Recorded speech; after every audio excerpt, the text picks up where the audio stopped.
Este caso es un poco diferente. Obviamente también lo vamos a ver en la dimensión del financiamiento. Queremos ver qué opinan ustedes con relación a la forma propuesta en realidad de financiamiento. Pero este es un caso donde vamos a principalmente ver la conveniencia o no, desde el punto de vista económico-financiero, de un nuevo negocio. Obviamente aquí no es un negocio nuevo, sino es una oportunidad que se presenta en el mercado, ¿sí? El de poder cambiar un poco lo que viene haciendo la Hacienda El Porvenir y un poco diversificar. Creo que esa es un poco la idea. Entonces, varias de mis preguntas en realidad con relación a este caso están relacionadas con eso, con la idea de negocio. Entonces, obviamente la pregunta principal que les voy a hacer yo a ustedes es, ¿qué opinan con relación a este negocio? ¿Debe el señor, ¿qué se llama? ¿El señor Pérez? No sé cómo se llama, no me acuerdo. Deben invertir en realidad en este proyecto. Estamos hablando de una inversión de $8 millones, ¿sí? Entonces la pregunta es, ¿deben invertir esos $8 millones aprovechando justamente de la coyuntura? Porque eso es lo que el mercado presenta. Es siempre interesante ver que el mercado presenta ciertas oportunidades y es muy importante en realidad para los empresarios el tomar esas oportunidades. Creo que el caso de Soboce es un ejemplo de ello. No sé si ellos han estado buscando la compra en realidad de Emisa, pero de repente Emisa está a la venta, ¿sí? Entonces, es como está la oportunidad ahí, está dada, sabemos que es una oportunidad. Entonces, la pregunta es, ¿debemos invertir o no invertir en Emisa? Y hemos hablado en realidad un poco de los temas de estrategia, hemos hablado de los temas de flujo de caja, hemos hablado de varios temas interesantes en realidad. Y el que tal vez ha sido el argumento más importante es qué pasaría si no invertimos nosotros, qué sucedería con el negocio en el cemento. Y lo mismo en realidad, ese ejercicio de qué pasaría si nosotros no lo hacemos, qué pasaría. Creo que esa situación también se aplica en realidad a este caso de Hacienda El Porvenir. ¿Qué sucedería si nosotros no lo hacemos? Si nosotros decidimos no invertir, ¿sí? Entonces me gustaría, no sé, un poco preguntarles a ustedes su opinión con relación a este caso de Hacienda El Porvenir. ¿Qué opinan? ¿De qué se trata este caso? ¿Qué opinan? ¿Qué creen que se debe invertir? Es un importe de dinero grande, no es poca cosa. 8 millones, 5 millones financiados en realidad a través de banco, 3 millones recursos propios en realidad de recursos propios de la familia, en realidad, para poder desarrollar el negocio de la generación de energía eléctrica. Entonces son un poco las variables. La pregunta es, ¿qué opinan? ¿Qué recomendarían ustedes desde el punto de vista financiero, así como profesionales del área financiera o como profesionales en formación del área financiera, en este caso de Hacienda El Porvenir? Es un caso súper interesante, justamente del ingreso. Es uno de los casos clásicos que nos permiten hacer valoración de negocios, ¿sí? Para ver qué decisiones tomamos. Obviamente aquí estamos viendo que vamos a tener que proyectar información financiera para poder ver la factibilidad en realidad del negocio, ¿sí? Entonces ahí les pregunto a ustedes, ¿qué opinan? ¿Qué dicen ustedes con relación a este negocio?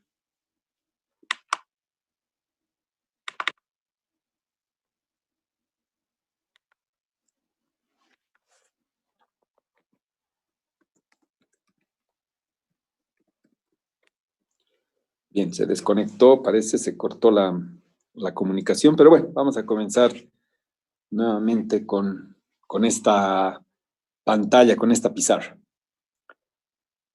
Bien, ¿qué opinan ustedes con relación a este caso? ¿Qué dicen? ¿Cuáles son sus opiniones? ¿Qué creen ustedes que se debe hacer en este caso? ¿Les parece buena idea, no tan buena? ¿Qué les preocupa? ¿Cuál es el problema? ¿Cuál es la demanda insatisfecha? ¿Existe o no existe una demanda insatisfecha? ¿Cuán sostenible es el negocio? Este proyecto, ese es un proyecto que no es menor, la inversión es bastante grande y normalmente decimos, estos negocios de energía eléctrica, especialmente el de la generación, la barrera principal para entrar en el negocio es que es un negocio que siempre los maneja los gobiernos y de alguna manera los gobiernos son parte en realidad de los negocios de generación de energía eléctrica. ¿Por qué? Porque las inversiones que se requieren son grandes, son monstruosas. Aquí estamos hablando 8 millones de dólares para generar 8 megawatts de energía eléctrica. 8 megawatts es lo que va a tener como capacidad esta planta de generar energía eléctrica. ¿Y cuántos? 8 megawatts, muy poquito, no es realmente mucho, no es, ¿sí? Entonces, ¿qué opinan desde ese punto de vista? Estamos hablando aquí que la generación de energía que podría este proyecto dar son 8 megavatios. ¿Sí? ¿Cuánto es la generación de megavatios en total de Centroamérica?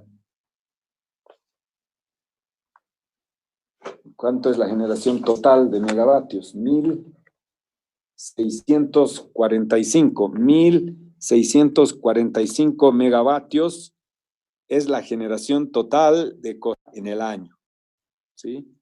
Y esta hacienda en realidad va a poder aportar en realidad con 8 megavatios. 8 megavatios de 1.645, ¿cuánto es?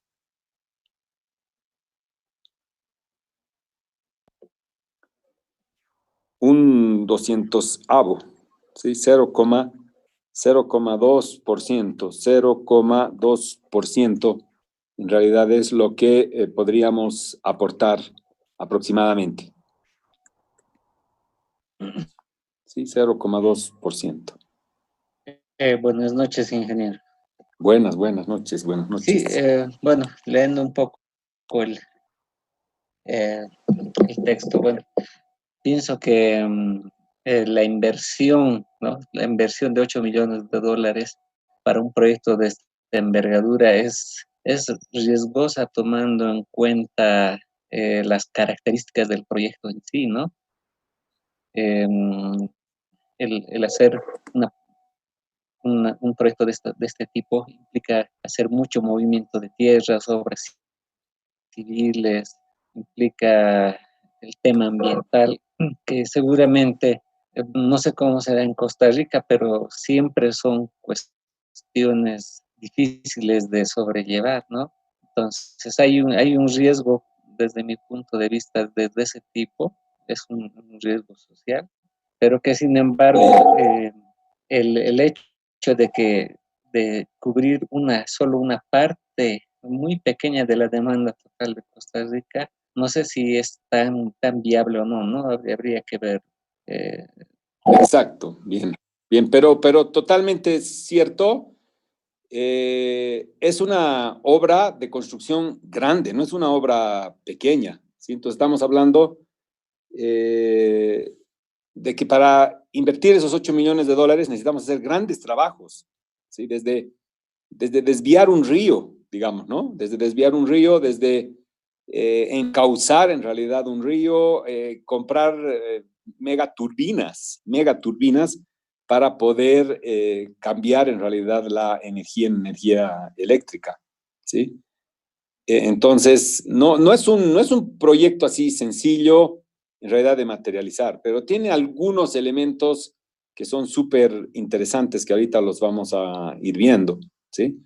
Como decía hace un rato, en realidad este es uno de los ejercicios que se trata de tener una oportunidad en el mercado, ver que existe una oportunidad en el mercado y a raíz de esa oportunidad en el mercado, en realidad invertir. ¿Sí?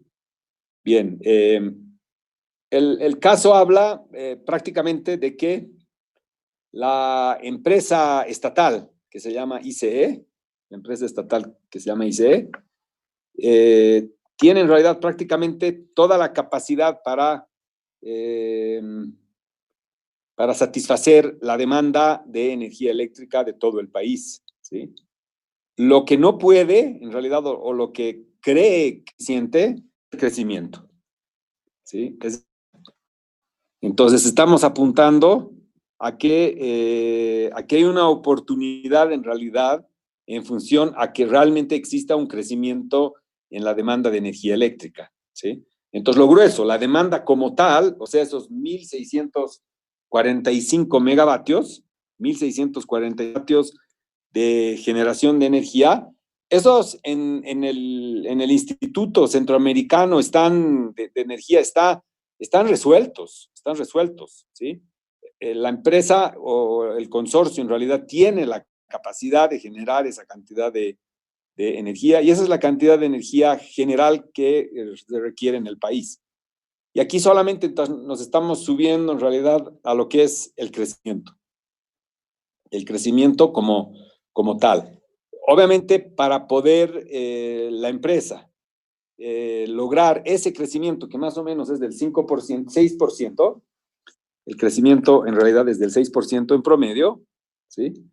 Para poder lograr ese crecimiento del 6%, obviamente la empresa estatal tendría que invertir grandes cantidades de dinero igual, ¿sí? Grandes cantidades de dinero igual y no garantiza realmente que se logre en realidad tener la capacidad de generar la suficiente energía para garantizar ese crecimiento. Estamos hablando de uno de los servicios tal vez más básicos, energía eléctrica. No podemos imaginarnos en realidad un país sin energía eléctrica. Así como no nos podemos imaginar un país en realidad sin agua, sin energía eléctrica, sin internet, tal vez hoy por hoy, como servicios verdaderamente básicos, ¿sí? En La Paz estamos atravesando un periodo de sequía, en el sentido de que se están agotando en realidad las reservas de agua, ¿sí? Y si no vemos en realidad un cambio climático que genere en realidad lluvias y lluvias en realidad fuertes, entonces vamos a tener una crisis del agua nuevamente, porque se están secando en realidad las represas que contienen el agua para la distribución a la ciudad de La Paz, ¿sí? Hace aproximadamente unos 3 semanas, hace unos 20 días aproximadamente, salió una nota en Página 7 que solamente habían 91 días en realidad de agua disponibles, ¿sí? Solamente 91 días de agua. Hace yo calculo unos 21 días atrás. Eso quiere decir que seguramente hoy día, como no ha llovido y como no ha llovido copiosamente, donde lo más probable es que solamente tengamos 71 días más de agua cubiertos de acuerdo a las necesidades, ¿sí? Entonces, en un escenario de poca lluvia o que ha estado sucediendo en las últimas semanas. Para que realmente cambiemos ese panorama, necesitamos verdaderamente que llegue la época de las lluvias, ¿no? Ahora, siempre es como un arma de doble filo, porque cuando se atrasan en realidad las lluvias, luego vienen fuertes lluvias, y después no solamente vienen fuertes lluvias, sino vienen con desbordes de ríos, con estragos, con inundaciones, y otras consecuencias que tampoco queremos, digamos, ¿no? Entonces, el mejor de los escenarios es que las lluvias sean, ojalá, constantes durante el otoño, verano, primavera, verano, de tal manera de que no tengamos en realidad caídas de aguas tan fuertes que realmente ocasionen estragos, ¿sí? Pero en general, esa es una situación geográfica. A la Hacienda El Porvenir le va a pasar exactamente lo mismo. Estamos hablando de que es una hacienda donde el terreno como tal tiene ubicaciones geográficas que están a 200 metros sobre el nivel del mar y más de 1.600 en realidad en el otro extremo.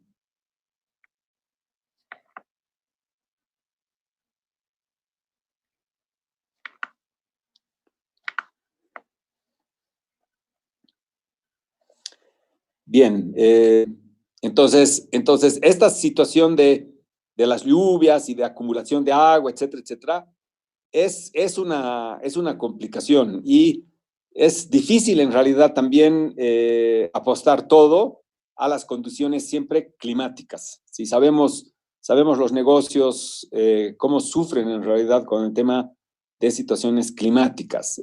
O demasiada agua es un problema, o falta de agua es otro tipo de problema. Los productores de uva, por ejemplo, en Tarija, sufren siempre en los efectos climáticos, qué sé yo, el efecto del niño en esta época justamente, principalmente en diciembre, o el efecto de la niña, ¿sí? Entonces, o el efecto del niño les causa ciertos tipos de problemas, o el efecto de la niña les ocasiona los problemas contrarios, ¿sí? Pero en realidad, si se fijan, nunca están realmente en una situación normal, tranquila, libres de riesgo, no, para nada. Los riesgos son inminentes cuando estamos a expensas justamente de los cambios climáticos. Entonces, esas son las cosas que justamente tenemos que analizar en función a este negocio. Entonces, parece una oportunidad, como les digo, una oportunidad interesante, lindísima la oportunidad de poder invertir en este negocio, aprovechando de que se abre una oportunidad. Si se fijan, no es posible en realidad vender energía eléctrica, generar energía eléctrica. Primero, porque la propiedad de la energía eléctrica creada en todo el territorio de Costa Rica es de propiedad del Estado, ¿sí? Entonces nadie puede generar energía eléctrica para sí solo. Sin embargo, sabemos que Hacienda El Porvenir lo ha estado haciendo durante muchos años, pero solamente para uso propio, ¿sí? Entonces, seguramente no han tenido ningún problema con las autoridades porque era solamente para consumo propio dentro de la hacienda, ¿sí? Y lo que hace la hacienda en realidad produce café y produce azúcar, dos commodities, ¿sí? Dos commodities internacionales. Eh, Costa Rica es uno de los pocos países en realidad en Centroamérica que produce ambos productos, azúcar y café. En general, para la producción de azúcar y café se necesitan ciertos tipos de clima que en Centroamérica no abundan, ¿sí? Pero Costa Rica los tiene, ¿sí? Entonces es como el clima parecido en realidad a los yungas. Es la parte geográfica parecida a los yungas, ¿sí?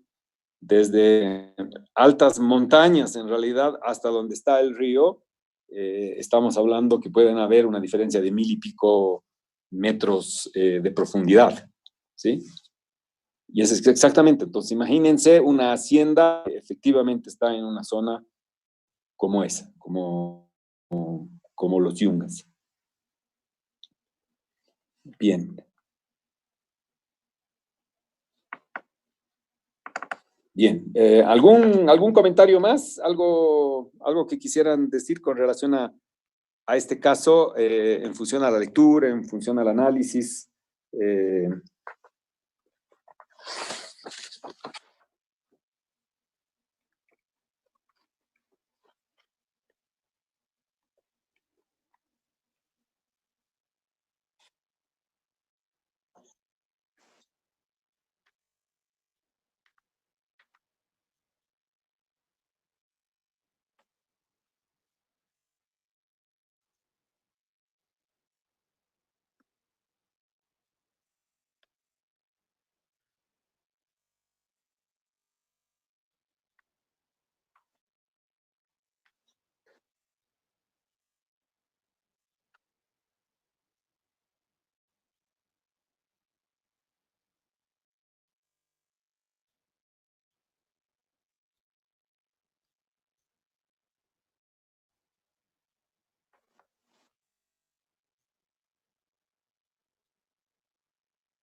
correcto, bien. El tema de la sequía, principalmente, o sea, el tema de la sequía es un problema. Creo que el de la abundante agua no es mucho riesgo, aunque cuando tenemos la acumulación de agua en una represa, ¿sí? Y luego esa represa en realidad ya llega a su tope máximo y luego se inunda, ocasiona otro tipo de problemas. Muchas veces las represas son insuficientes en la construcción para detener todo el agua y se rompen, se dañan, se fisuran, filtran agua, etcétera, etcétera. Entonces, tienen otro tipo de riesgos. La inundación de la ruptura en realidad de una represa es desastrosa, es de los problemas tan desastrosos como otros, como huracanes, como terremotos, etcétera, etcétera.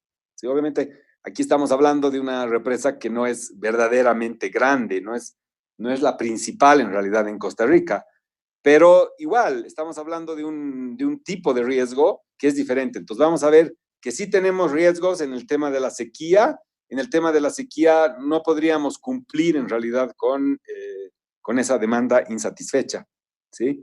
Pero a su vez, en realidad, si nosotros no podemos cumplir con esa demanda, nadie tampoco lo puede hacer, porque todos están afectados por el mismo factor climático de la sequía, ¿sí? Entonces, si nosotros no podemos, tampoco el IC lo va a poder lograr.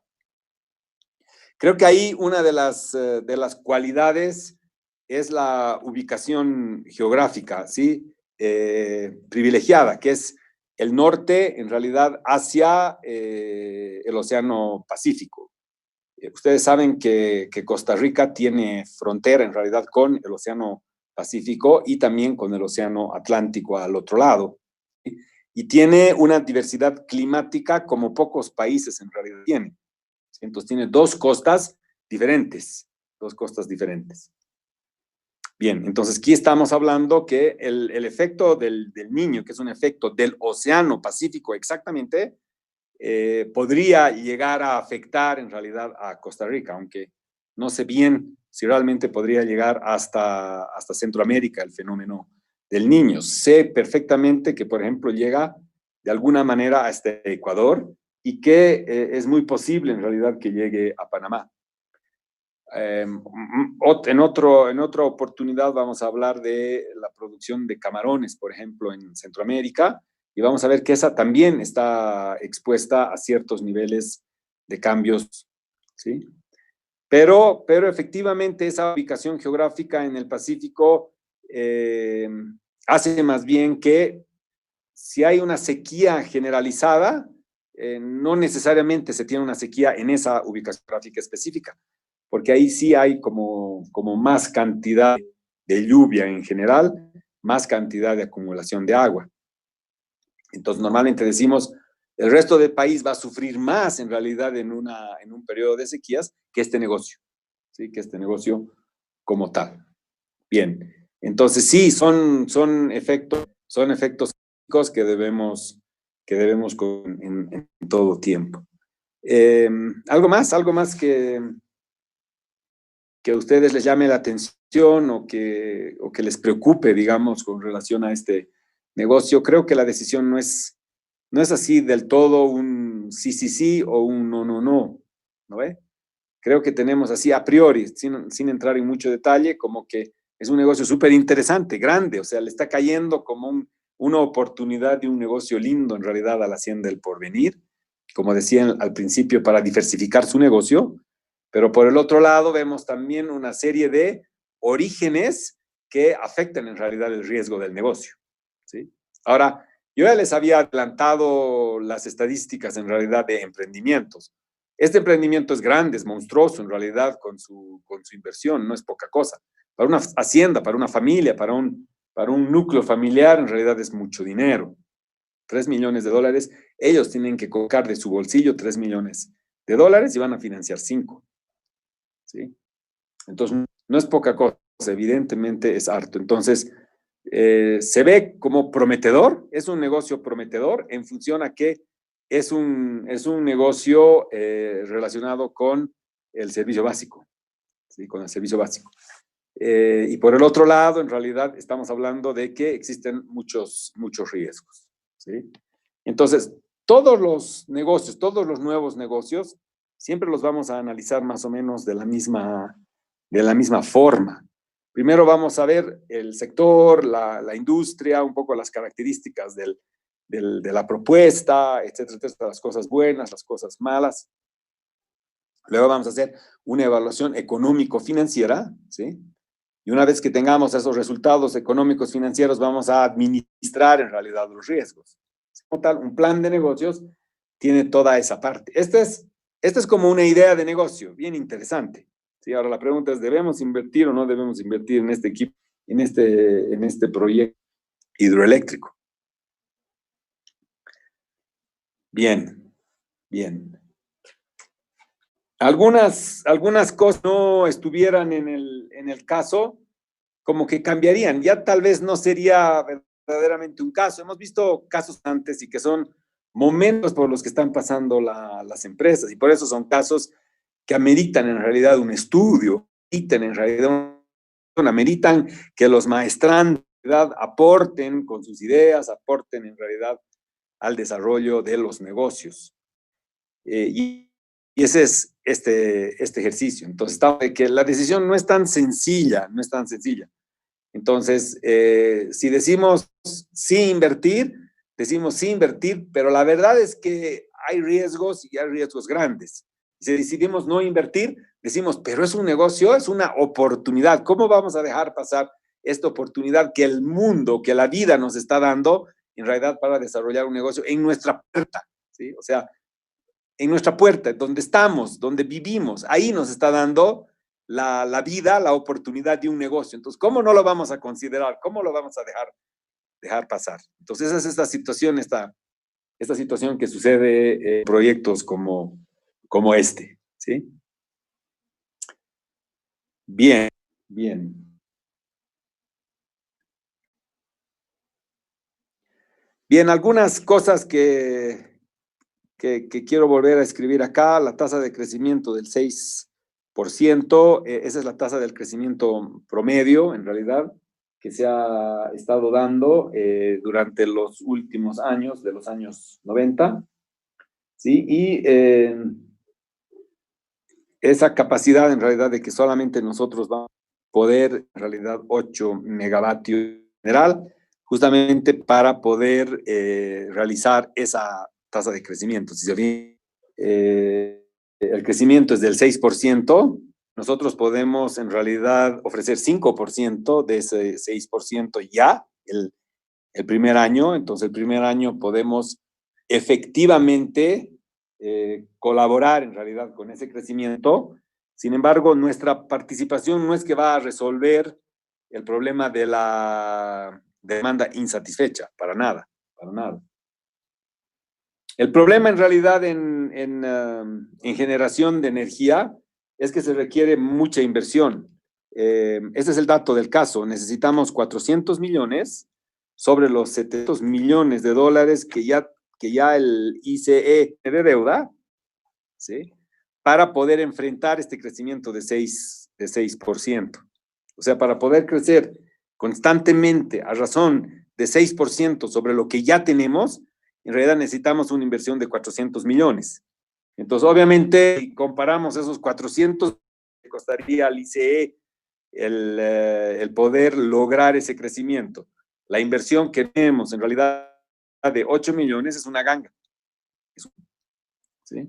Y efectivamente, si lo vemos desde el punto de vista verdadero de la generación de energía eléctrica, 8 millones es nada, 8 millones de dólares no es nada. Bien, bueno, tendríamos que comparar tal vez con empresas de generación de energía eléctrica como en Bolivia, como Huaracachi, por ejemplo, Ende, y otros, Cobé, por ejemplo. ¿Sí? Esa es un poco la idea y tal vez el comparativo que tenemos con nuestro país. Bien. Entonces, siempre siempre tenemos algunas cosas como, por ejemplo, ¿cuál es la probabilidad, digamos, de que efectivamente puedan lograr 400 millones de dólares adicionales de financiamiento sobre los 700 millones que ya tienen, ¿sí? Para lograr este crecimiento. Porque si logran eso, entonces ICE no tiene que comprar energía eléctrica a nadie, ¿sí? Si invierten estos 400 millones, se nos arruina el negocio, ¿sí? Se nos arruina el negocio. Entonces, ojalá si invertimos en realidad estos 8 millones de dólares, que no sea posible en realidad para el ICE el invertir o el lograr ese financiamiento de millones de dólares, porque si lo hace, chao negocio para siempre, digamos, ¿no? Entonces ese es como el verdadero riesgo, más allá inclusive de la realidad climático, porque el riesgo climático puede afectar la capacidad de producción, pero en forma temporal, en forma pasajera, ¿sí? El que haya una sequía en este año, eso no significa que el próximo año también vaya a haber una sequía. El que haya inundaciones este año no significa que todos los años van a ser de inundaciones, no, más bien son ciclos que se tienen. De todas maneras, ustedes tienen en el caso una tabla súper grande en el anexo 3, donde van a poder ver todos los caudales del río, en realidad en la zona cercana, que es el río Grande de Tárcoles, en la zona. Entonces ustedes van a poder ver cómo es realmente el tema de las lluvias, ¿sí? Y ahí vamos a poder identificar, por ejemplo, en esta lámina, de que cuando hay sequía, el caudal baja a 9.5. Y cuando realmente tenemos el periodo de mayor caudal, de mayor cantidad de agua, subimos a 16.46. ¿Sí? Estamos hablando de que en los caudales de agua no es 10% más, 10% menos en realidad como en otros riesgos. Aquí estamos hablando de 2-1, una proporción en realidad de 2-1. ¿Sí? Uno es cuando hay sequía o los periodos de menos existencia de lluvia, y 2 en realidad es cuando tenemos exceso de agua. ¿Sí? Entonces esa es un poco la relación. Ahora, si se fijan, solamente perdón, 7 es el valor más pequeño, 7.94, que ha sucedido en el año 18 del estudio.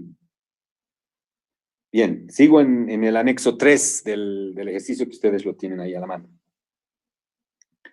Bien, entonces aquí tenemos un cambio drástico, pero como digo, ese evidentemente va a ser un problema para una gestión, para un año. ¿Sí? Obviamente vemos que durante 3 años, en el año 17, 18 y 19, esto ha estado afectado por un nivel de sequía inusual. ¿Sí? Si se fijan, todos los anteriores en realidad han sido años donde la sequía pasa en realidad nuevamente a abundancia en lluvia. Entonces, como que se alterna, así como el niño y la niña se van alternando, entonces tenemos sequía, abundancia, inundaciones. ¿Sí? Entonces tenemos más bien ese efecto que no es para siempre, sino más bien es pasajero. Bien, voy a ir a compartir mi... Espérenme un segundo para que veamos cómo proyectamos en realidad la información financiera.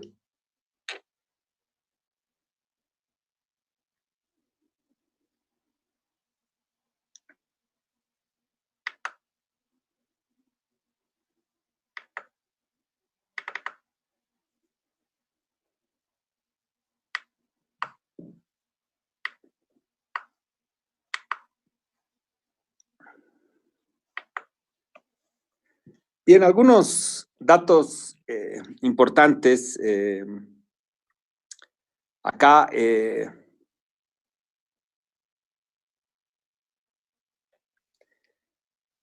caso habla de que en la producción total del Estado, el costo marginal de generación de energía eléctrica cuesta 0,053 por kilowatt hora. ¿Sí? 0,053 dólares por kilowatt hora generado. ¿Sí? Ese es el costo marginal. ¿Sí? Bien, entonces, si la empresa invierte en realidad los 200 millones de dólares, ¿sí? Igual el costo de producir en realidad 1 kilowatt-hora sería de 0.053. Bien, lo que el caso nos está pidiendo que utilicemos es un promedio en realidad de pago que va a ser de 0.0559 o 0.56, prácticamente 0.56, que es un poco mayor en realidad al costo marginal de generación. ¿Sí? Ustedes saben que las empresas privadas, las empresas en un mercado competitivo, en realidad producen hasta donde el precio es igual en realidad al costo marginal del producto, ¿sí? En este caso del servicio, ¿sí? Entonces ellos van a producir efectivamente hasta donde les cueste en realidad 0.053 por unidad, ¿sí? Entonces ahí un poco mi pregunta es, sabemos que el promedio en realidad que se ha pagado, que se ha estado pagando en realidad por la generación de energía ha sido de 0.0559, ¿sí? Pero sabemos que el costo marginal es 0.053, ¿sí? Entonces la pregunta es, ¿qué efecto tiene eso sobre nuestro negocio? Sobre el negocio. Obviamente si logran el financiamiento de los 400 millones de dólares, entonces sería posible poder producir en realidad a un precio de 0.053 el kilowatt hora. ¿Sí? A ese precio, a ese costo en realidad podríamos producir. Entonces, en ese caso,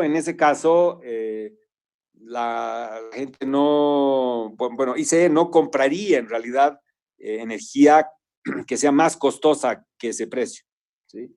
Lo tendrían el problema totalmente resuelto y seguramente resuelto para siempre o por lo menos para muy, muy, muy largo plazo, ¿sí? Entonces, si no entramos en el negocio ahora, nos estamos perdiendo la oportunidad de entrar y es como que el mercado le va a exigir en realidad a ICE que logre el financiamiento para poder resolver el tema de la demanda insatisfecha, ¿sí? Entonces, si no entramos ahora, no es como que el próximo año lo podemos hacer o dentro de 2 años hacer. La oportunidad se está dando ahora. Es más, si se fijan, ha habido un cambio hasta en la ley, ¿sí? En la ley, de donde no se podía comprar energía eléctrica, o sea, no se podía generar energía eléctrica para fines comerciales. Ahora sí se puede y el ICE está autorizado a poder comprar energía eléctrica mientras sea menor a 20 megavatios, ¿sí? Bueno, aquí no es un problema, tenemos inclusive bastante margen hasta para crecer. Estamos hablando de que nosotros vamos a producir solamente 6 kilovatios en el año, ¿sí? Solamente 6 kilovatios. Bien, ahí está un poco el detalle de lo que es la inversión en obras civiles, 1 millón, la toma de agua, que es lo más costoso, en realidad 2.1 millones, tuberías, 910, no son tuberías pequeñas, son tuberías verdaderamente grandes, antecámara, casi $1 millón, turbina, la turbina, 2.3 millones, obviamente esta es la inversión más grande, el almacén, 319, una subestación, 185 más un diseño, capital de trabajo inicial, 75,000 para tener una inversión total de 8.8 millones de dólares y fracción. Bien, esta es la inversión que se requiere en este proyecto. Bien, depreciación a 15 años con un valor residual o un valor de rescate, como se llama, de 200,000 de toda esta inversión. En otras palabras, al concluir este negocio, tendríamos que la chatarra que nos va a quedar de inversión tendría una oportunidad de venta en $1. Ese es básicamente el precio de rescate o el valor residual. Bien, de toda esta data en realidad que maneja, de toda la data en realidad de Río Grande de Tárcoles, de la cantidad de metros cúbicos por segundo que pasa en realidad por el río, ¿sí? Se llega en realidad a que se puede lograr un escenario de venta de 40.1 millones de kilowatt hora en el año. 40.1 millones de kilowatt hora. ¿Sí? Bien. Una de las cosas interesantes, y que eso en realidad siempre ayuda, es que la propuesta costo.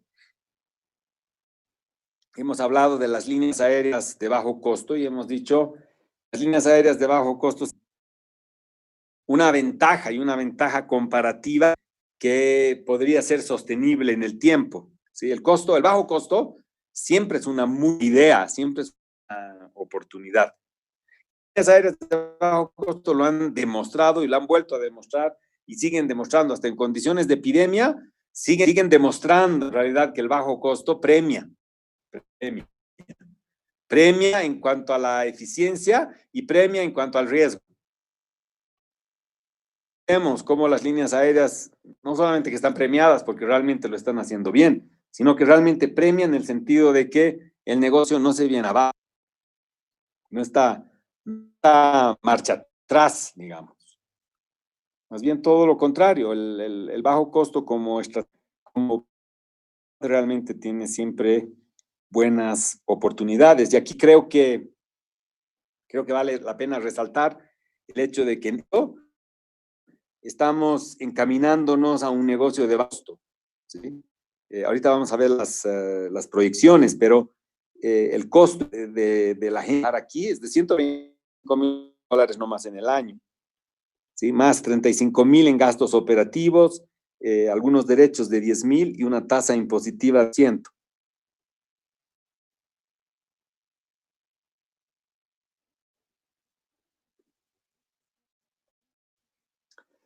Como la promesa es deuda, les había dicho que íbamos a tener una oportunidad para calcular la tasa, una tasa WACC.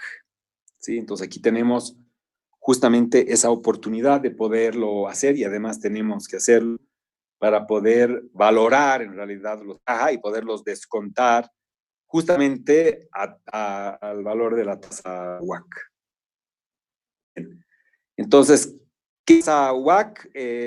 La tasa WACC, aquí le voy a colocar, la tasa WACC, por sus siglas se llama Weighted Average Cost of Capital.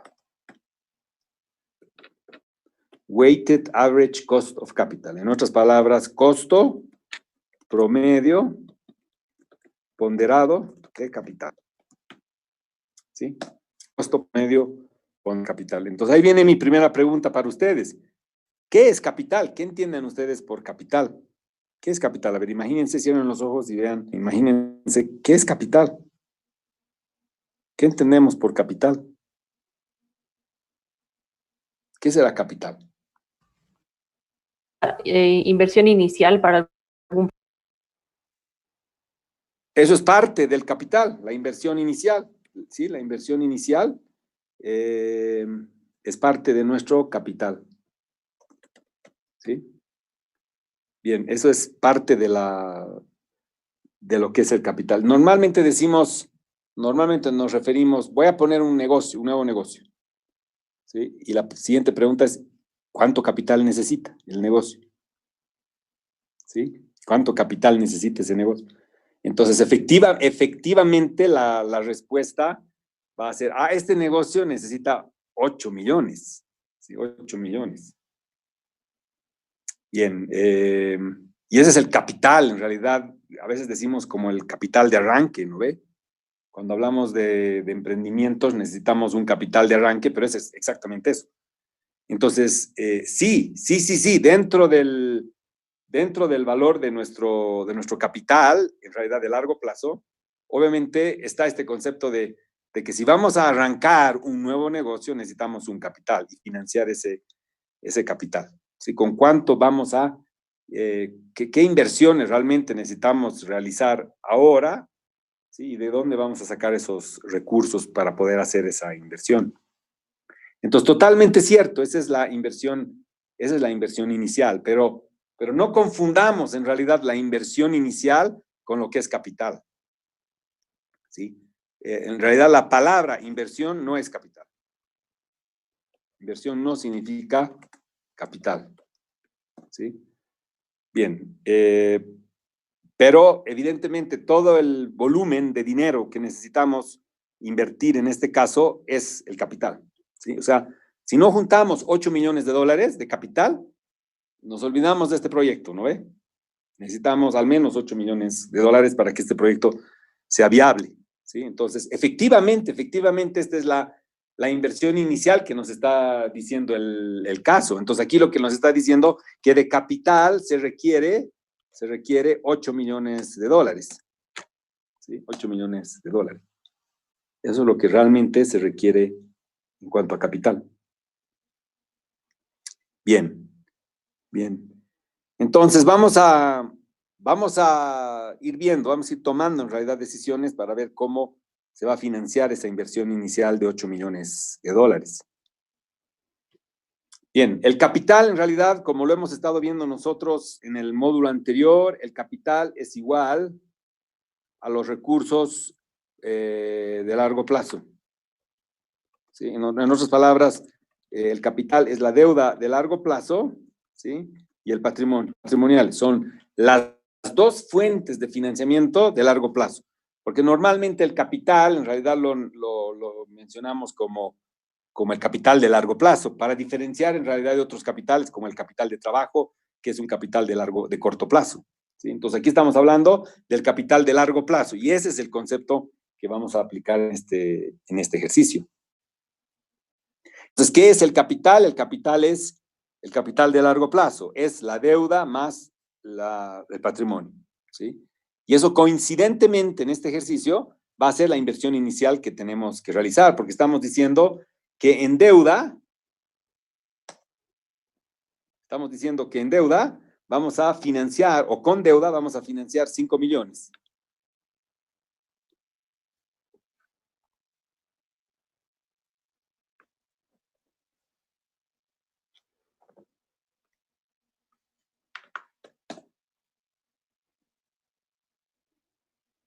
Bien, con deuda vamos a financiar 5 millones. Y con recursos propios vamos a financiar la diferencia. Vamos a financiar 3 millones 041. Esto es con patrimonio. Entonces, efectivamente lo que vamos a tener es que vamos a tener un capital de la sumatoria de todo eso, y ese es nuestro capital que necesitamos para arrancar este negocio. Es el capital de arranque.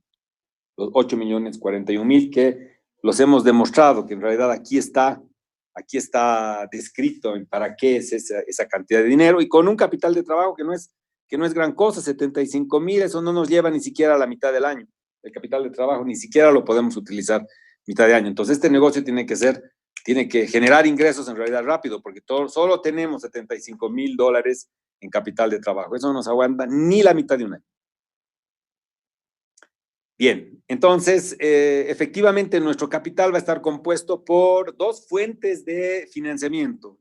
Deuda, 5 millones, más recursos propios, 3 millones. ¿Sí? Entonces, así lo vamos a separar, y mañana cuando estemos hablando del caso de Delicious vamos a ver la gran diferencia que existe entre financiar con deuda que con recursos propios. Una gran diferencia, del cielo a la tierra. Son formas de financiamiento tan diferentes que en realidad efectivamente decimos que patrimonio es diferente a deuda. Bien, lo hemos visto que en realidad la deuda se devuelve, eso es deuda, son los recursos que se devuelven. El patrimonio son los recursos que no se devuelven nunca. ¿Sí? Bien.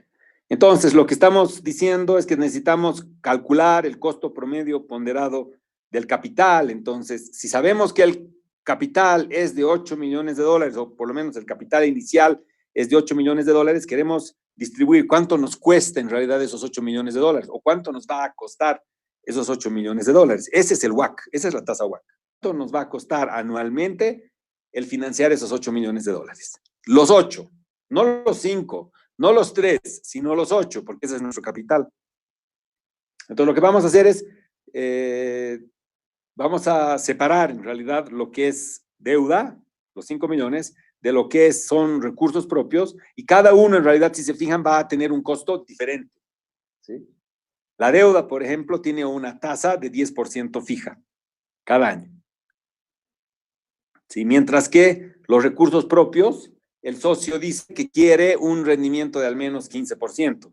Entonces vamos a tomar eso como la información dada para decir que ese es el rendimiento esperado de este proyecto, 15%.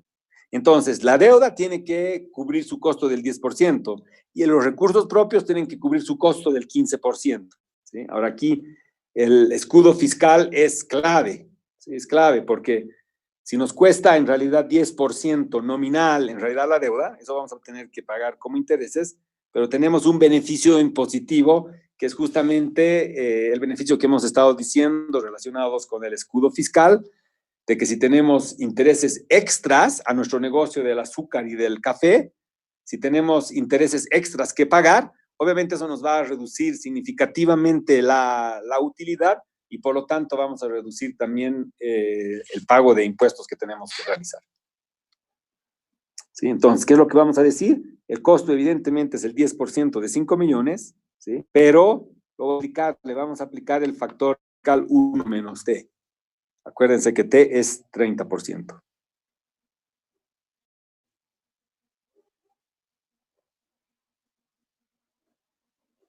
Entonces, ¿cuánto nos da eso? ¿Cuánto nos da eso? Eso nos da el costo neto de la deuda, que en realidad sería el 10% menos 1 menos 3, sería el 70%, sería 7%. Esto es exactamente equivalente al 7% anual. ¿Cómo calculamos? Los 3,5 millones dividido entre los 5 millones de capital, de principal, son el 7%. Sí, evidentemente, esto nos va a costar 7% al año. La deuda nos va a costar en términos netos 7% al año. 10% en valor nominal, 3% de escudo fiscal, le restamos el 3% del escudo fiscal, nos queda 7%. ¿Sí? Y el patrimonio nos cuesta 15% porque ahí no hay escudo fiscal, no generamos intereses que sean deducibles de impuestos, los dividendos que se pagan en realidad por el patrimonio no son deducibles de impuestos. ¿Sí? Entonces, vamos a decir que el costo neto, si el costo neto de nuestro patrimonio es del 15%. ¿Sí? Bien, entonces ahora, ¿cómo vamos a calcular el costo neto? Bueno, aquí lo vamos a hacer sumando en realidad este costo de 3,500,000, sumándole al costo total del 15%. ¿Sí? ¿Sí? El 15% del total de nuestra inversión. ¿Sí? Y aquí estamos hablando del 10% del total de nuestra inversión menos el escudo fiscal. ¿Sí? Entonces vamos a sumar estos y vamos a tener,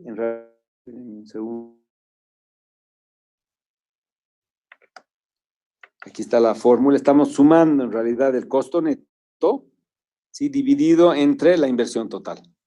¿Sí? Entonces, ¿cuánto nos cuesta? Nos cuesta 10,026% de costo neto. Este es la tasa WACC.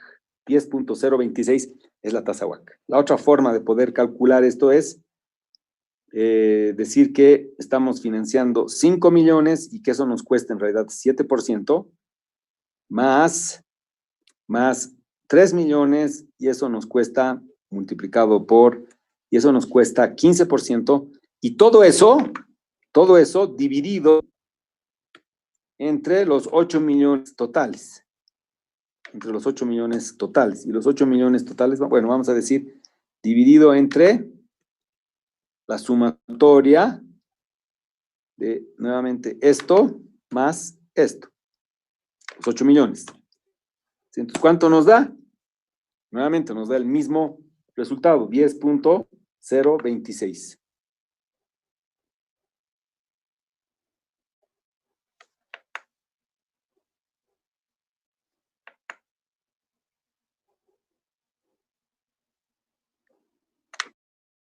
Bien.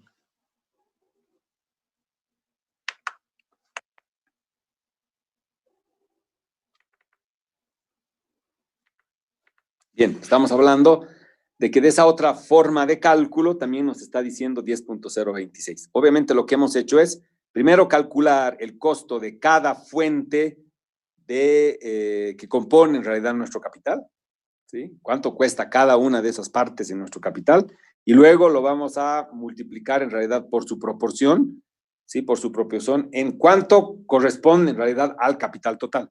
Entonces, el primero corresponde a 5 de 8 millones de dólares, y el patrimonio corresponde a 3 millones en la proporción de los 8 millones de dólares, ¿sí? Entonces, estamos haciendo por proporción, por eso se llama costo ponderado. Proporción, estamos que el costo promedio de nuestro capital va a ser de 10.026%, y eso es lo que vamos a tener que utilizar para descontar los flujos de caja. Ese es exactamente lo que vamos a utilizar para descontar flujos de caja. Ayer decíamos, ante la ausencia del WACC, y cuando no podemos calcular la tasa WACC, utilizamos la tasa del proyecto, ¿sí? Ahora bien, si se fijan, esta es la tasa del proyecto. Este proyecto nos va a costar en promedio 10.026% en costo de capital, porque está financiado con esa estructura, 5 millones con deuda y 3 millones con recursos propios. Bien, entonces esa es la forma de cálculo del WACC, ¿sí? Esa es la fórmula del WACC. Toda vez que ustedes tengan que calcular WACC, la lógica es la misma. ¿Cuánto nos cuesta la deuda? ¿Sí? Y tenemos que tomar el escudo fiscal. ¿Cuánto nos cuestan los recursos propios, patrimonio? Ese no tomamos el crédito fiscal y luego lo ponderamos cada uno en función a su peso específico. Bueno, las ponderaciones en realidad aquí son, esta es la ponderación que estamos utilizando. La ponderación va a ser la siguiente. La primera ponderación va a ser que la deuda representa 5 de la suma de estos dos. De esto más esto. ¿Sí? Eso es 62%. Y el patrimonio en realidad es el valor del patrimonio dividido justamente en la sumatoria de estas dos cosas. Esto más esto. Obviamente por diferencia tiene que ser la diferencia. Entonces, esa es un poco la proporción que estamos colocando, ¿sí? O la ponderación que estamos colocando en nuestro negocio, ¿sí? Entonces, si ponderamos, vamos a decir que el costo del 7% ponderado en realidad por el 62%, ese es nuestro costo, y el 15% ponderado en realidad a través de este porcentaje nos va a costar 5% adicional, y el costo total va a ser la sumatoria de ambos. Va a ser la sumatoria de ambos. Esto más esto. Esa es la ponderación en realidad de nuestro resultado. Entonces, por donde lo vean, como calculemos en realidad siempre tenemos el mismo resultado del costo promedio ponderado de capital. Aquí vemos claramente de que esto efectivamente es un costo ponderado por los pesos específicos de cada uno de los componentes del capital. ¿Sí? Entonces, aquí lo hemos calculado por montos totales, aquí lo hemos calculado por tasas netas y aquí lo hemos calculado por ponderación.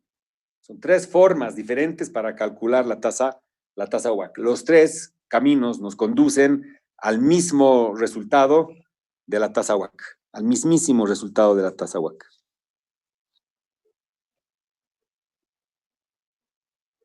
Bien, entonces ya sabemos, aquí tenemos ya una tasa WACC, entonces todo lo que vayamos a proyectar, vamos a descontarlo a la tasa WACC, y si el valor actual es positivo, vamos a decir que eso cubre el costo ponderado de capital. ¿Sí? Si es negativo, quiere decir que no cubre, que no cumple en realidad con el costo promedio ponderado de capital. Bien, entonces vamos a hacer la primera registro. En el año 0, en realidad vamos a tener una inversión. ¿De cuánto? ¿De cuánto? Ahí tenemos la inversión, 3 millones de dólares, que son los que vamos a colocar. Fíjense que el proyecto requiere 8 millones, pero que en recursos propios solo necesitamos 3 millones. En patrimonio, recursos patrimoniales. Deuda es 5 millones. Deuda es 5 millones. ¿Sí? Pero fíjense que estamos separando lo que es deuda de lo que es patrimonio. Y aquí estamos diciendo que la inversión inicial solamente está relacionada con los recursos que nosotros colocamos en el negocio a riesgo. Nosotros estamos arriesgando $3 millones nuestros. Entonces, esa es la inversión inicial. Los 5 millones de financiados en realidad forman parte de nuestro capital de largo plazo, ¿sí? Pero esos 5 millones de dólares los vamos a ir pagando en los flujos de caja que vamos a ir proyectando por los próximos 10 años, ¿sí? Entonces, si se fijan, esos 5 millones de dólares aquí los estamos pagando. Aquí están los 5 millones de dólares que estamos amortizando a partir del año 6 hasta el año 10. Estamos amortizando los 5 millones de dólares. Ahí está. Entonces, si lo volvemos a colocar en la inversión inicial, estaríamos duplicando en realidad la parte de la deuda. Para no duplicar la parte de la deuda, siempre como inversión inicial, solamente colocamos la inversión propia. La inversión propia. Y esto es clave, esto es clave. Entonces, ¿cuánto es nuestra inversión en este negocio del porvenir? 3 millones. Nosotros como socios solamente estamos colocando 3 millones a riesgo. Es nuestra inversión. Ese es nuestro patrimonio. ¿Sí?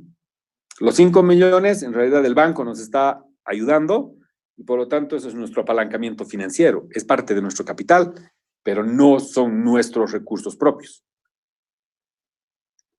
Bien, entonces ahí tenemos lo que es la inversión en el año 0. En el año 1 vamos a ir proyectando la data. En el año 1 lo que nos están diciendo es que debemos proyectar estos 40 millones de kilowatts hora, multiplicado por el 0.559, que es el precio máximo que nos pagarían. O lo que han estado pagando, en realidad, en la década de los 90. ¿Sí? Entonces, si realmente se cumple esta variable, vamos a tener un ingreso anual el primer año de 2.2 millones de dólares. Si la mantenemos constante en realidad la variable, vamos a tener 2.2 millones de dólares todos los años. Todos los años.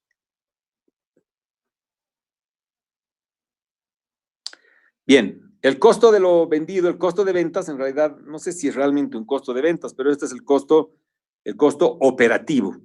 Más bien el costo de personal, ¿sí? Entonces, el costo de personal nos va a costar $125,000.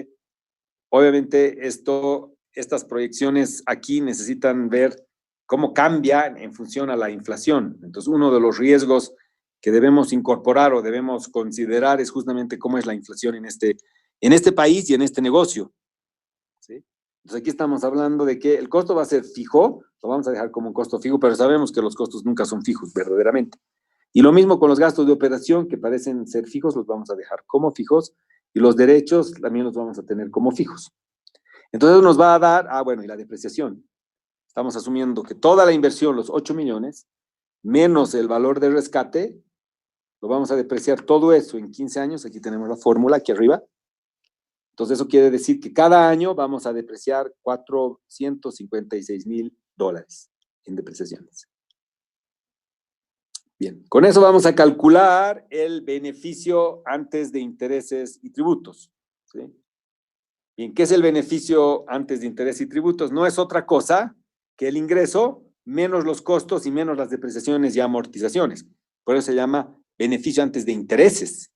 Luego de ello vienen los intereses financieros que vamos a pagar.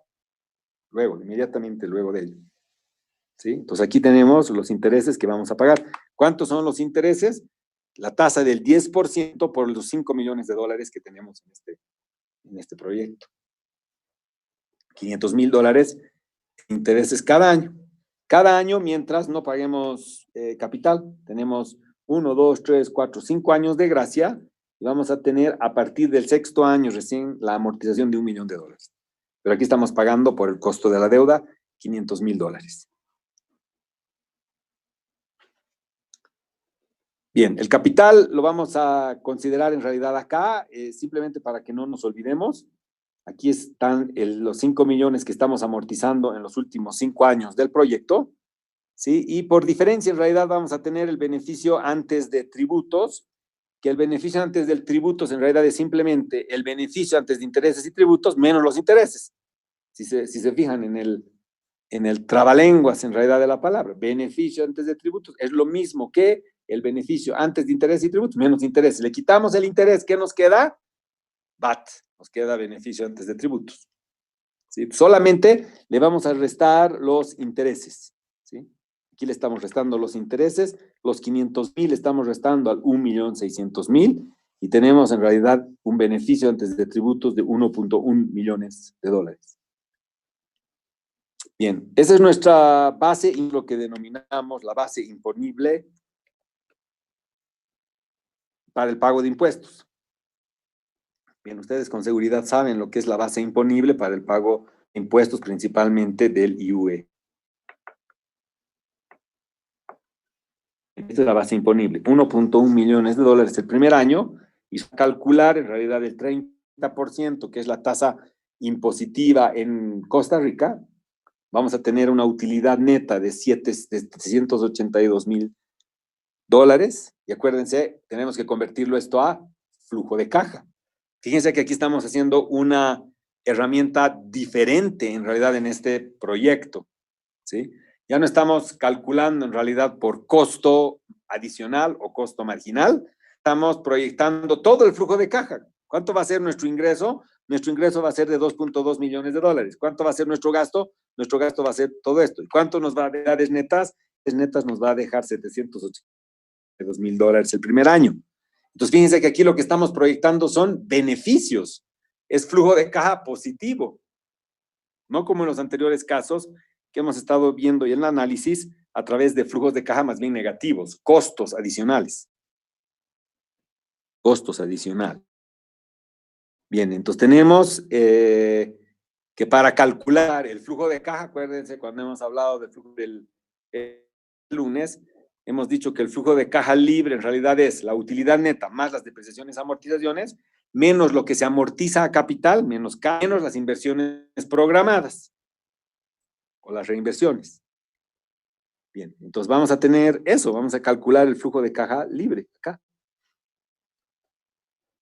Este flujo de caja es el que denominamos flujo de caja libre. Flujo de caja libre, FCL. ¿Qué es el flujo de caja? Utilidades netas, depreciaciones, ahí está nuestra fórmula. Utilidades netas más depreciaciones, menos las amortizaciones a capital, más las reinversiones. Aquí no hay reinversiones. No tenemos nada de reinversiones. Este negocio no necesita reinversiones, por lo menos en los primeros años trata de un negocio en un sector básico, de servicios básicos. ¿Sí? Si sumamos todo eso, tenemos el flujo de caja libre de 1.2 millones de dólares. ¿Sí? Este es el verdadero flujo de caja libre, este es el que hemos denominado el flujo de caja libre mágico. ¿Se acuerdan el primer día? Aquí tenemos el flujo de caja libre para proyectar en realidad la información del portal, 1.1 millones de dólares. Bien, obviamente como los costos no tienen un INCA, vamos a tener 1.2 millones durante los 5. Obviamente a partir del sexto año vamos a tener 1 millón de dólares menos porque tenemos que amortizar y vamos a tener en realidad el último año vamos a vender todo a razón de 1.2 millones de dólares.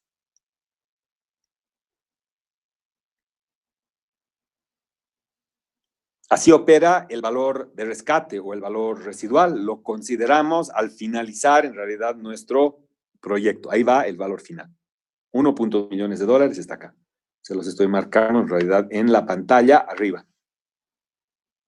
Está marcado 1.2 millones. También habla de que el resto de la infraestructura que hoy tienen, en realidad la van a entregar como chatarra, la van a venir a recoger sin ningún costo, por lo tanto no nos van a cobrar nada.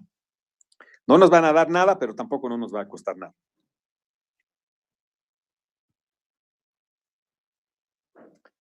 Bien. Bien, entonces vamos a tener en realidad los flujos de caja. Bien, esos son los flujos de caja libres. ¿Sí?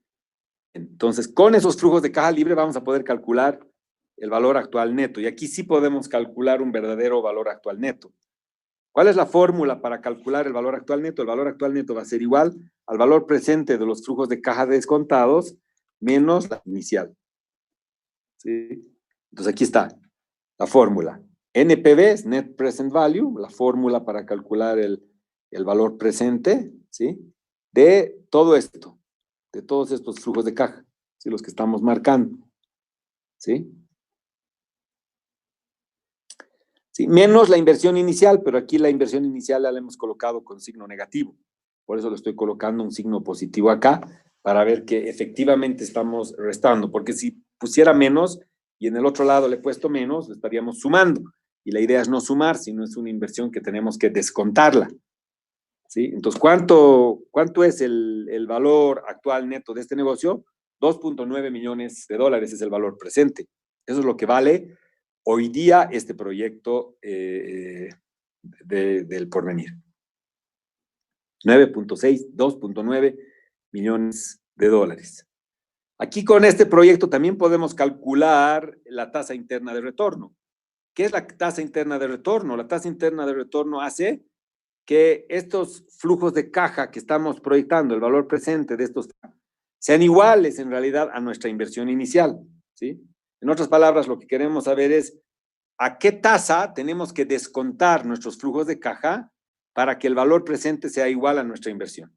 Entonces, ¿qué significa la tasa interna de retorno? Significa que el valor presente es igual a la inversión, ¿sí? En otras palabras, el valor actual neto es igual a cero. Esas son las dos definiciones en realidad para calcular la tasa interna de retorno, ¿sí? Que el valor presente es igual a la inversión, ¿sí? Y eso es posible solamente si colocamos que el valor actual neto sea cero, entonces el valor presente va a ser igual y llevamos las inversiones al otro lado de la ecuación y vamos a decir que inversiones son igual a valor presente. Entonces, ¿cómo hacemos que estos 3 millones, lo que estamos diciendo, cómo hacemos que estos 3 millones de inversión sean iguales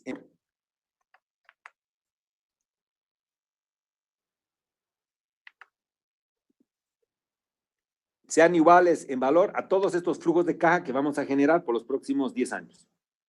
¿Sí? ¿A qué tasa tenemos que descontar estos flujos de caja para que esos sean equivalentes a la tasa interna de retorno? Y la respuesta es 34%. ¿Sí? Igual aquí voy a calcular en realidad con varios decimales. Esperen un segundo.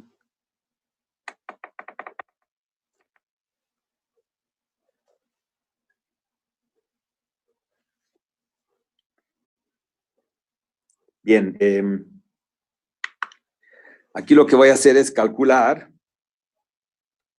igual net present value a la tasa de 33.98%.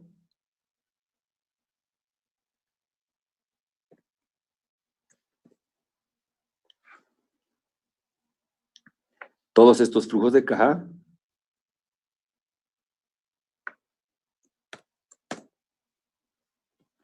y lo que nos da como valor presente, si se fijan, es justamente los 3.041.000 que es nuestra inversión inicial. ¿Sí? En otras palabras, a esa tasa de descuento hacemos que estos flujos de caja valgan lo mismo que nuestra inversión inicial. ¿Sí? Entonces, evidentemente que el valor presente es igual a la inversión. Ahí está nuestro valor presente. Entonces, si estos 3.000 lo restamos a estos 3.000, estos 3 millones lo restamos a estos 3 millones de acá, con este nos va a quedar cero. Entonces, realmente el valor actual neto es cero. Entonces, ¿cómo calculamos la tasa interna de retorno? Haciendo que el valor actual neto sea cero y calculando en realidad la tasa de descuento. En el Excel es bastante fácil. Aquí vamos a calcular IRR. IRR significa Internal Rate of Return. ¿Sí? IRR, la fórmula se llama Internal Rate of Return.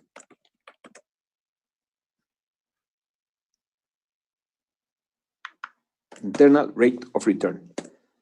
Ya. Bien. Bien, entonces, ¿qué es lo que estamos diciendo? ¿Qué es lo que estamos diciendo con este proyecto? Que si hacemos las proyecciones en general, lo que vamos a tener que nos genera que nos genera un valor actual neto de 2.9 millones de dólares, o alternativamente nos genera 33.98, 99%, 34% prácticamente de tasa interna de retorno, que es súper atractiva, en realidad, la tasa interna de retorno. Justamente por eso es que hace un ratito de decir, dejamos pasar esta oportunidad, pero es 33% de rendimiento, ¿sí? Dimos, pero cuidado, los riesgos que estamos identificando son nomás grandes y no son riesgos que nosotros podamos verdaderamente administrar. Bien, les propongo que nos vayamos al break ahora. No olviden, vamos a tener un tiempito para trabajar en grupos para que ustedes puedan discutir sobre el caso de Delicious, ¿sí? Vayan pensando en el caso de Delicious, pero vayan pensando en la siguiente pregunta. Eso es lo que quisiera que mañana defina cada grupo. ¿Cuál es la mejor forma de financiar la empresa Delicious? ¿Cuál es? ¿Cuál alternativa eligen? ¿Cuál alternativa eligen? Obviamente no tienen que escribirlo porque no van a entregar nada, pero sí es importante que todo el grupo sepan para mañana cuál alternativa eligen, porque con eso vamos a comenzar mañana la clase, ¿sí? Bien, entonces, vámonos al break ahora, vamos a irnos al break por 10 minutos. Luego vamos a venir a concluir este caso de El Porvenir, ¿sí? Y luego vamos a irnos en grupos para que ustedes tengan el chance en sus grupos de discutir el caso de Delicious e identificar cuál es la mejor forma de financiamiento y por qué. Esa es la tarea para mañana del caso de Delicious. Bien, entonces 10 minutos de break y volvemos en...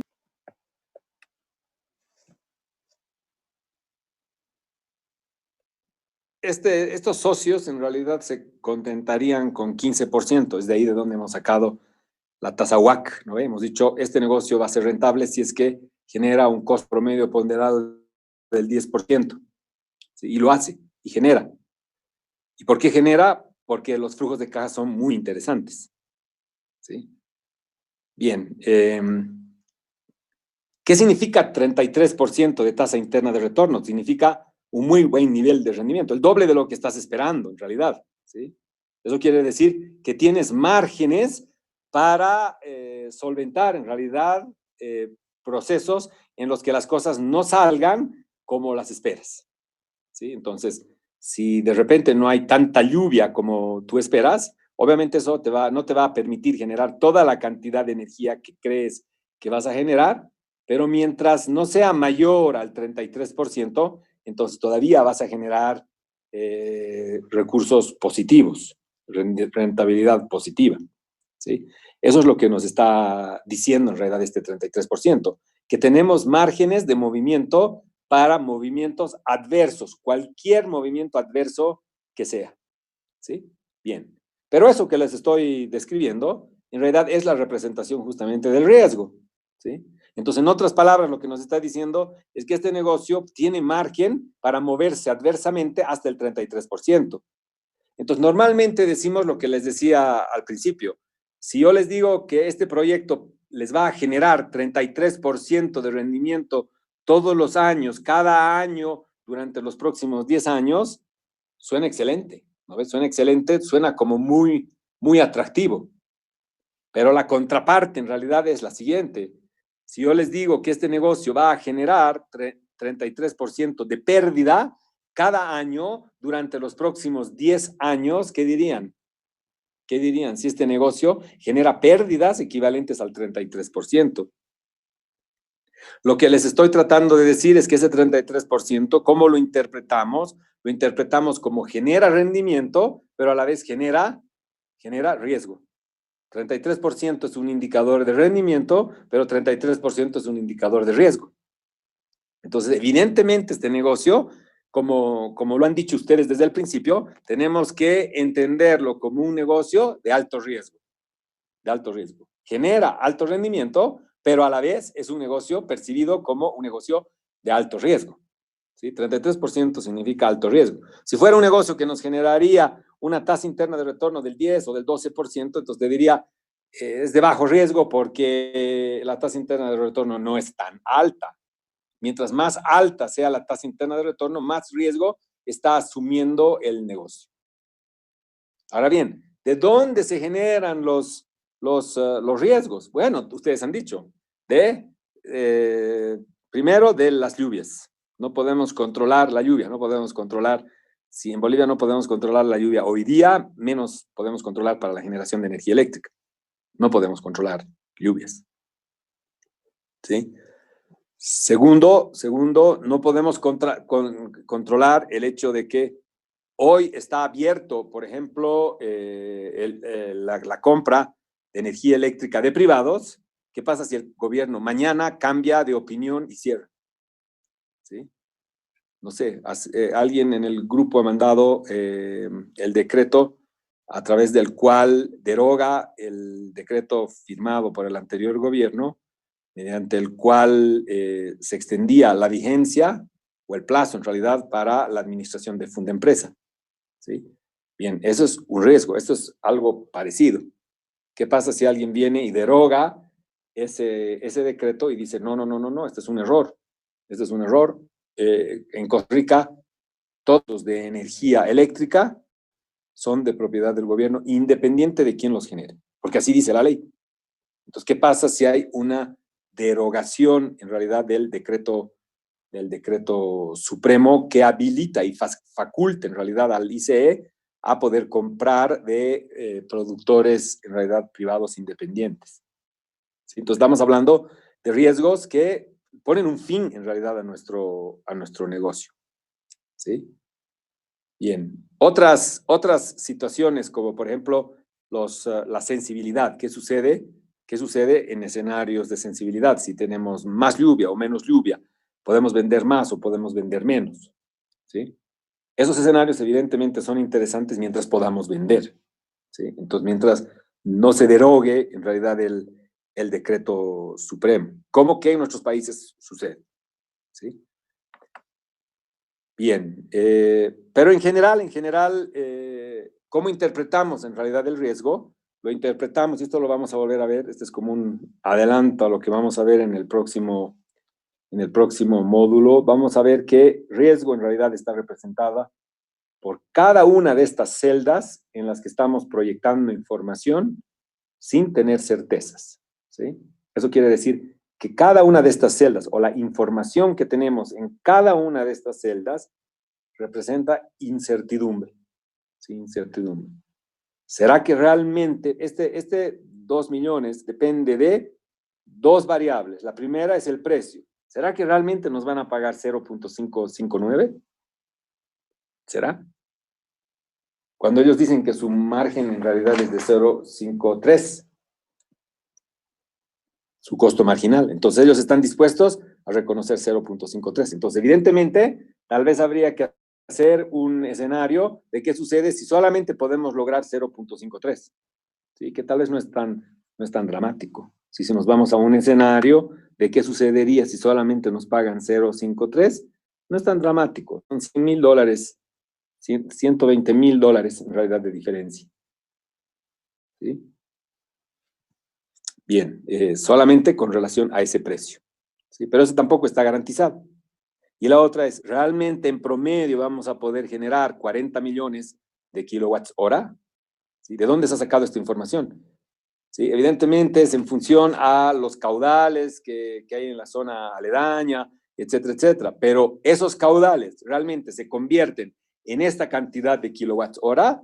¿Cómo es la fórmula? ¿Dónde está la fórmula que dice tanto caudal en realidad se transforma en tanto kilowatt hora? ¿Dónde está la fórmula? ¿Cuál es este dato? ¿Sí? Entonces, lo que tenemos que hacer es ver el origen, la fuente, de dónde viene la información para componer este dato de los 40.1 millones de kilowatts hora que estamos generando. Entonces, fíjense que este numerito que estamos proyectando para los ingresos por ventas depende de otras variables, y que esas otras variables en realidad no dependen de nosotros. El precio no depende de nosotros. Nosotros podemos asignarle un precio, pero el que nos tiene que pagar es el ICE. ¿sí? Entonces, ¿quién va a definir el precio? No somos nosotros, es el ICE. Entonces, ahí tenemos una variable de alto riesgo, ¿sí? ¿Qué componen estos 40 millones? Esas son otras variables de alto riesgo, ¿sí? Estos costos, por ejemplo, de 125,000, son realmente bajos, son realmente bajos. ¿Son suficientes? ¿Son suficientes para realmente un negocio que vale 2.2 millones de dólares en ingresos? Porque estos son verdaderamente bajos. Y por el otro lado, los gastos operativos de 35 o los de derechos de 10 son realmente bajos, al año, ¿no ve? Al año, todos estos. Fíjense que aquí estamos hablando de 170,000 dólares al año de costos fijos. Bien, entonces representa riesgo, ¿sí? Pero a la vez representa la oportunidad en realidad de una ventaja comparativa que les decía hace un rato, que eso significa bajo costo. Esta es una operación de muy bajo costo. ¿Por qué es tan atractiva y por qué nos está generando un rendimiento de 33%? Porque lo que está haciendo es minimizar los costos misma. 35,000 en gastos operativos al año no es nada, $3,000 al año, $3,000 al mes. Entonces, fíjense, los costos cash son bajísimos, bajísimos. Entonces, efectivamente, eso es parte del riesgo, porque no sabemos si realmente son ciertos, ¿sí? Pero por el otro lado, es parte del beneficio, parte de la oportunidad, parte de la estrategia, ¿sí? Bien. Y luego intereses, podemos lograr en realidad mejores intereses, o lo que les planteo es qué opinan ustedes con relación a esta estructura de tener 5 años de periodos de gracia y pagar $1 millón durante 5 años. ¿Qué opinan de la forma como se está calculando esta depreciación? Toda la inversión, menos el valor de rescate, dividido entre 15 años. ¿Sí? Cada año, $456,000. ¿Y cómo es la capacidad de generación de flujo de caja? El flujo de caja depende de todas las variables anteriores. Entonces, si todas ellas representan riesgo, entonces lo que tenemos que hacer es administrar el riesgo en cada una de las celdas que están representando riesgo, ¿sí? Entonces, este es un negocio de proyección de flujos de caja, de calcular en realidad un valor actual neto y una tasa interna de retorno, y con esa tasa interna de retorno el poder tomar una decisión de si invertir o no invertir en este negocio de la hidroeléctrica, el Porvenir. Bien.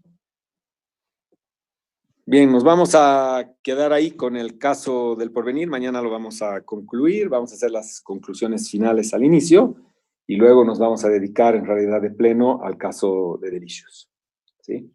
Entonces, bien, como les había adelantado, lo que quiero hacer ahora es trabajar en grupos. Entonces, lo que voy a hacer es, voy a conformar los grupos igualitos a los que hemos conformado en el anterior módulo, ¿sí? Entonces, les voy a pedir 5 minutitos de break adicional para que yo pueda conformar los grupos, ¿sí? 5 minutos de break.